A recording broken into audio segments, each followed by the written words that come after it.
વિદ્યાર્થી મિત્રો, આપણે ભારતના મહાન સંતોમાં એક આપણે જોયા મહાન સુધારક તરીકે ગૌતમ બુદ્ધ, અને એવા જ બીજા સુધારક એટલે આપણા મહાવીર સ્વામી, ભગવાન મહાવીર સ્વામી તરીકે જેને આપણે ઓળખીએ છીએ. તો ચાલો આપણે આ ભગવાન મહાવીર સ્વામી વિશે માહિતી મેળવીએ. જૈન ધર્મનું પણ સમાજમાં અગત્યનું સ્થાન છે. આજે જૈન ધર્મના સાધુ અને સાધ્વીઓ છે અને મહાન ગણવામાં આવે છે. વિદ્યાર્થી મિત્રો, શા માટે? કારણ એ લોકોએ જે ત્યાગ કર્યો છે, જે બલિદાન આપી દે છે, પોતાનું રાજવી જીવનનો, પોતાનો પરિવાર ત્યાગી દે છે અને એકદમ સાદું જીવન જીવે છે.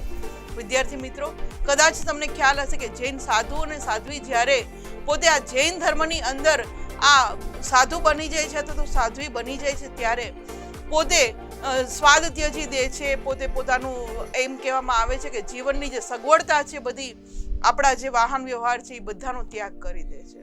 તો એટલે જૈન ધર્મની અંદર ત્યાગની ભાવના છે એ ખૂબ જ મહત્વની છે.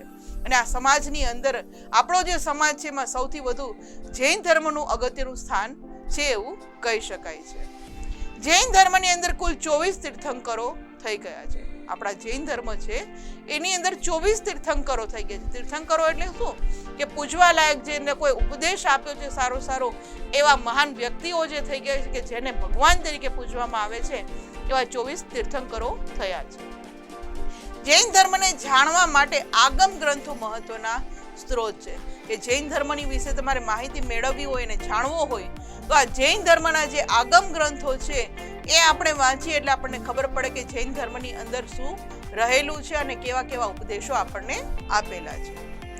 આ ગ્રંથ મુજબ જૈન ધર્મના પ્રથમ તીર્થંકર, જૈન ધર્મના 24 તીર્થંકર થઈ ગયા. એમાં પ્રથમ તીર્થંકર કોણ હતું? તો કે ઋષભદેવ.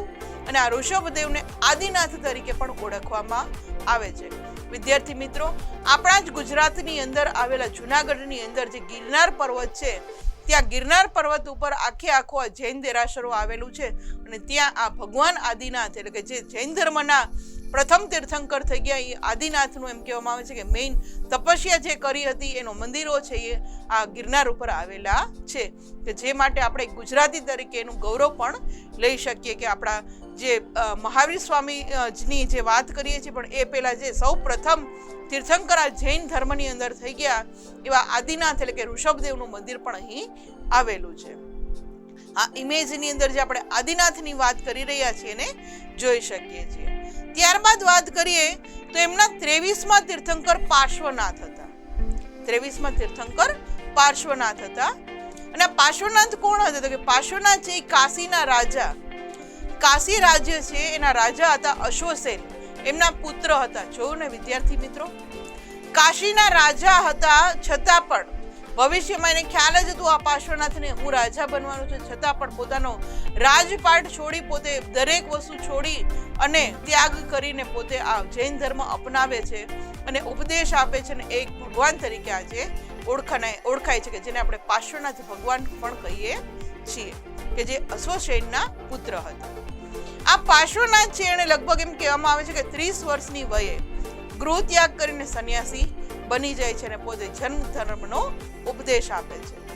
આ ઇમેજની અંદર જે આપણે પાર્શ્વનાથ ભગવાનની વાત કરી રહ્યા છીએ જોઈ શકીએ છીએ કે જેણે 30 વર્ષની વયે પોતાનું રાજપાટ છોડી દે છે, એટલે કે ગૃહ ત્યાગ કરે છે અને સંન્યાસી બની જાય છે, કે જે કાશીના રાજા જે હતા અશ્વસેન એમના પુત્ર હતા.